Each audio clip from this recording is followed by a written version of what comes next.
राधे राधे सभी को। आज हम आपको बहुत प्यारी कहानी सुना रहे हैं और सुनकर बड़ा ही आनंद आएगा।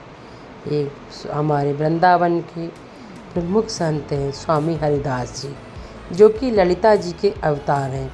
स्वामी हरिदास जी ने निधिवन में बांके बिहारी जी को प्रकट किया। उनके संगीत को सुनकर प्रिया प्रियतम दोनों प्रकट हुए। तब स्वामी जी उनकी सेवा करने लगे। तब स्वामी जी ने कहा, मैं तो बूढ़ा हो रहा हूँ, मैं आपकी सेवा, राधा रानी की सेवा कैसे कर पाऊँगा, उनका श्रृंगार कैसे कर पाऊँगा। तब दोनों ही एक ही रूप में आ गए। वही रूप बांके बिहारी जी का है।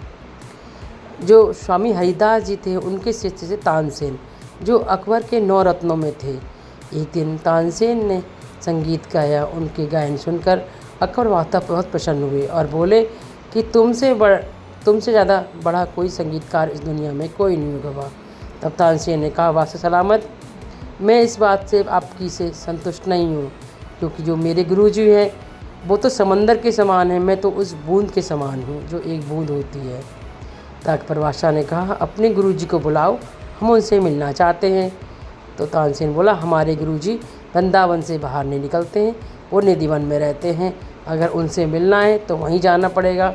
अगर आप बादशाह बन के जाएंगे तो वो आपसे नहीं मिलेंगे, आपको एक साधारण वेश में चलना पड़ेगा। बादशाह जो अकबर थे वो बहुत ही संगीतज्ञों की और साधु संतों की बहुत मानते थे। तो उन्होंने कहा, ठीक है, मैं चलूँगा। वो तानसेन का तंदूरा पकड़कर निधिवन में जब गए तब बाहर खड़े हो गए। और तानसेन जब पहुँचे, स्वामी हरिदास जी ने कहा कि तानसेन, बहुत दिनों बाद आए हो, कोई संगीत सुनाओ। तानसेन जानबूझकर गलत सुनाने लगे। उन्हें देखकर स्वामी हरिदास जी ने कहा कि तुम भूल गए हो, कैसे भूल सकते हो। तानसेन ने माफ़ी मांगी और कहा कि गुरुजी, मैं भूल गया, आप मुझे बता दो।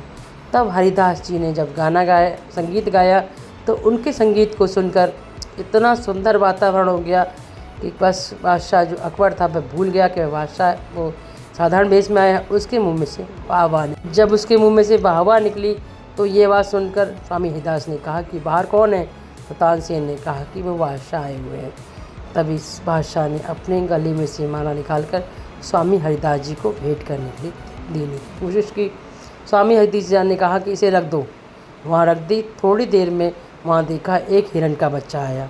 स्वामी हरिदास जी ने वह माला लेकर उस हिरण बच्चे को पहना दी और हिरण का बच्चा जंगल में चला गया। अब अकबर बादशाह सोचने लगे, अगर आपको ये मतलब मन में इन्होंने माला नहीं लेनी थी तो मुझे वापस कर देते। उस हिरण को बच्चे को पहना दी। अब ये माला मुझे कैसे मिलेगी, ये तो बहुत अमूल्य थी, अमूल्य रत्नों से जड़ित थी। तभी बादशाह अकबर बोले कि आप कोई और सेवा हो तो मुझे बताइए। तो स्वामी हरिदास जी ने कहा कि मेरी यमुना जी की नदी के तट पर एक टुकड़ा टूटा हुआ है सीढ़ी का, आप उसे सही करा देना। अकबर बादशाह जब सीढ़ी का टुकड़ा के बारे में सुना तो उन्हें आश्चर्य हुआ कि स्वामी हरिदास जी ने मुझे इतने छोटे से काम के लिए कहा है। जब उन्होंने वहाँ पर देखा तो वो जो रत्न का सीढ़ी थी वो रत्नों से जड़ित थी। उन्हें देखकर स्वामी हरिदास जी के सामने आकर अकबर बादशाह हाथ जोड़ने लगे। बोले, ऐसे रत्न तो मैंने कभी देखे नहीं हैं, मैं ये कह नहीं कर सकता।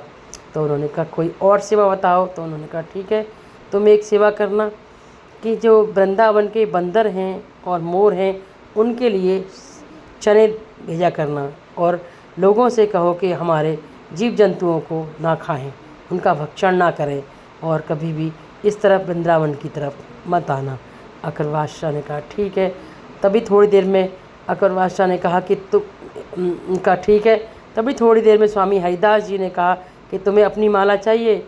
अकबर बादशाह मुँह से तो कुछ नहीं बोले, लेकिन उनके मन में तो थी कि मिल जाए तो अच्छी है। तभी उन्होंने एक राग गाया। सैकड़ों हिरन एक साथ वहाँ पर आ गए। जब उन्होंने देखा तो सबके गले में वही माला थी।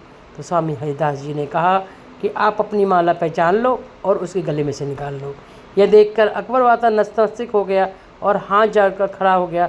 बोला, प्रभु मुझे माफ़ कर दो, मेरे मन में ऐसे कैसे विचार आ गए। तभी अकबर बादशाह ने कहा, ठीक है, मैं हर वर्ष आपकी वृंदावन में पंछियों के लिए चने भिजवाया करूँगा। और उसके बाद अकबर बादशाह ने हर साल वृंदावन में पशु पक्षियों के लिए चारा और चने भिजवाने का काम किया। इस प्रकार अकबर बादशाह जो था वो हिंदू सनातन धर्म को मानता था, वो किसी भी धर्म का विरोध नहीं करता था। और स्वामी हरिदास जी ने कहा अब तुम जा सकते हो। आपको मेरी कहानी कैसी लगी? अगर पसंद आई हो तो मेरे चैनल को सब्सक्राइब कीजिए, लाइक कीजिए, सब्सक्राइब कीजिए, लाइक कीजिए, कमेंट कीजिए, शेयर कीजिए।